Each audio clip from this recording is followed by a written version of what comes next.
What you're about to witness will absolutely shatter everything you thought you knew about Roman Reigns and the Bloodline.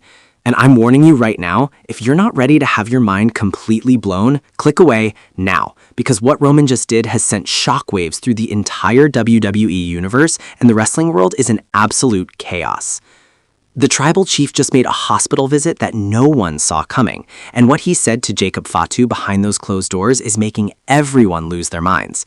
This isn't clickbait, this isn't speculation, this is real, and it's happening right now. Welcome back to Wrestle Scope, where we bring you the truth that other channels are too scared to report. I'm about to expose something so controversial, so emotionally charged, that you need to stick around until the very end. And if you think you know what happened, trust me, you don't. Hello viewers, if you're new here, please don't forget to like and hit the subscribe button for daily updates on WWE Raw. The shocking hospital visit. Listen, I need you to understand the gravity of what just went down.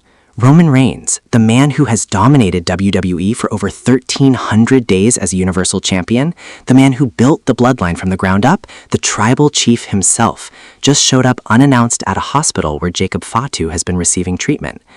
Now, before we go any further, let me ask you something that's going to make you really think.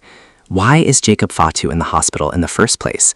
And more importantly, why has WWE been so silent about this entire situation? The answer is going to blow your mind, and it reveals a conspiracy that goes deeper than anything we've seen before. Here's what we know, and this comes from multiple sources close to the Bloodline. Jacob Fatu, the Samoan werewolf himself, has been dealing with an undisclosed injury that's been kept under wraps by WWE management. Now, you might be thinking, okay, wrestlers get injured all the time, what's the big deal? But here's where it gets absolutely insane. Roman Reigns wasn't scheduled to visit. He wasn't told to visit by WWE Creative. He wasn't doing this for a publicity stunt or a storyline angle. This was personal. This was family. And what Roman said when he walked into that hospital room has people asking serious questions about the future of the Bloodline, the future of SmackDown, and possibly even Roman's own future in WWE. According to eyewitnesses at the hospital, and yes, we have multiple confirmations on this, Roman arrived with just one security guard. No cameras, no film crew, nothing. This wasn't for the gram. This wasn't for Twitter. This was the tribal chief showing up for his family in the most authentic, most real way possible. And here's what's got everyone talking. When Roman walked into that room, the first thing he did was embrace Jacob Fatu. Not a handshake, not a fist bump, a full embrace. Brothers, warriors, family. And then he said something that has literally broken the internet. Those three words, I failed you. Coming from the mouth of Roman Reigns, the most dominant champion in modern WWE history, the man who never admits weakness, the tribal chief who has crushed everyone in his path, those three words have completely changed everything. The deeper meaning. Now, let me break down exactly why this is so significant, because if you're not paying attention, you're missing the biggest shift in WWE storytelling in years. Roman Reigns saying, I failed you to Jacob Fatu isn't just an emotional moment, it's a confession. It's an admission that the Bloodline as we know it has been crumbling from the inside out, and Roman has been watching it happen. Think about it. Ever since Solo Sikoa turned on Roman and declared himself the tribal chief, ever since the Usos were cast aside, ever since the family that Roman built started to fracture, Roman has been dealing with something he's never had to face before: failure. Not in the ring, not as a champion, but as a leader, as the head of the table. And Jacob Fatu? He's been caught in the middle of this civil war within the Bloodline. He aligned himself with Solo, believing that was the right path, the honorable path for the family. But now, with him laid up in a hospital bed, injured and vulnerable, Roman shows up, not with anger, not with vengeance, but with accountability. Let me read you exactly what Roman reportedly told Jacob, and I want you to really absorb these words because they're going to hit different. Jacob, you are my blood, you are my family, and I put you in a position where you had to choose sides in a war that should have never happened. I was so focused on being the tribal chief, on holding on to power, on proving I was the greatest of all time, that I forgot what the Bloodline was really supposed to be about. Family. Not power, not championships, not legacy. Family. And because of my ego, because of my pride, you're lying here in this hospital bed when you should be out there dominating with the rest of us. That's on me. I failed you as your tribal chief, but more importantly, I failed you as your family. Do you understand what just happened here?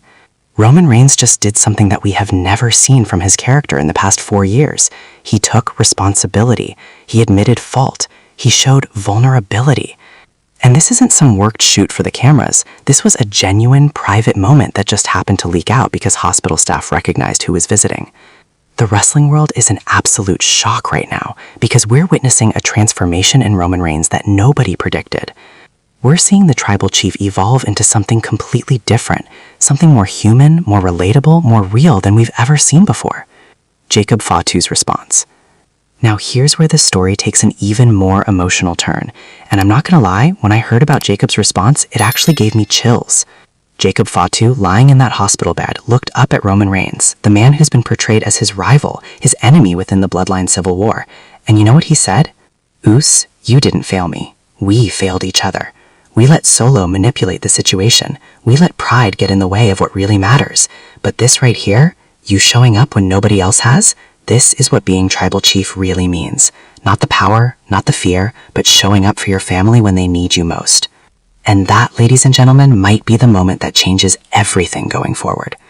Because here's what nobody's talking about. Where was Solo Sikoa during all of this? Where was Tama Tonga? Where was Tongaloa? Where were all the people who claimed to be the Bloodline, who claimed to be about family first? They were nowhere. They were too busy playing politics backstage, too busy trying to position themselves for the next championship opportunity, too busy trying to prove who the real tribal chief is. Meanwhile, Roman, the man they all turned their backs on, was the only one who showed up when it really mattered. This reveals something critical about where we're headed. The Bloodline is about to go through a massive reconstruction, and it's not going to be led by whoever has the most power or the loudest voice. It's going to be led by whoever has the most heart. And right now, that person is Roman Reigns. Let me tell you what sources are saying happened after this emotional exchange. Roman sat down in a chair next to Jacob's hospital bed, and the two of them talked for over 3 hours. 3 hours. They talked about family, about legacy, about what the Bloodline was supposed to represent from the very beginning when their ancestors first stepped foot in a wrestling ring. They talked about their grandfathers, their fathers, the weight of carrying the Inouye name, and the pressure of living up to a legacy that spans generations. They talked about how the business has changed, how WWE has changed, but how family should never change. And here's the part that's going to make you think. They talked about forgiveness. They talked about healing. They talked about bringing the Bloodline back together, not through force, not through intimidation, but through unity, through actually being the family they claim to be. WWE's response and backstage reaction. Now, you know WWE management had to have something to say about all this, right? Because Roman Reigns doesn't just make hospital visits without Triple H and the creative team having some kind of reaction. And here's where things get really interesting. According to backstage sources, Triple H actually didn't know this was happening until after it already went down. Roman apparently took it upon himself to visit Jacob without clearing it with anyone in the company first. Now, on one hand, you could look at this and say, wow, Roman's really taking his position seriously, handling family business like it should be handled, privately and authentically. But on the other hand, this has created some serious tension backstage because WWE wasn't able to capitalize on this moment for content, for publicity, for storyline development. Multiple wrestlers backstage have reported that when word got back to the locker room about Roman's visit, there were mixed reactions. Some guys were applauding Roman for keeping it real and handling business the right way, but others, particularly those aligned with Solo Sikoa's faction, were reportedly furious that Roman was going into business for himself and potentially disrupting the storyline that creative has been carefully building for months. Cody Rhodes, who's been Roman's primary rival and the current undisputed WWE champion, reportedly had a very interesting response when he heard about this. According to sources, Cody pulled Roman aside at the next SmackDown taping and said something along the lines of, "That's what a real champion does. That's what a real leader does. Respect." Now, I know what you're thinking. Wait, Roman's biggest rival is giving him respect? What does this mean? And that's exactly the right question to be asking, because this could signal a major shift in how the main event scene is going to play out going forward. Think about the narrative WWE has been building. Roman as the conquering tyrant who ruled with an iron fist. Cody as the American nightmare who finally dethroned him and finished his story. But now we're seeing layers of depth and complexity that elevate this beyond simple good guy versus bad guy storytelling. We're seeing Roman evolve into something more nuanced, a leader who's learning that true power doesn't come from fear and domination, but from loyalty, respect, and genuine care for the people around you. And that's the kind of character development that creates legendary moments in wrestling history. Paul Heyman, who's been by Roman's side through thick and thin, reportedly became extremely emotional when he heard about what happened at the hospital. According to people close to the situation, Paul actually shed tears because he realized that the tribal chief character he helped create has evolved beyond what even he imagined it could be.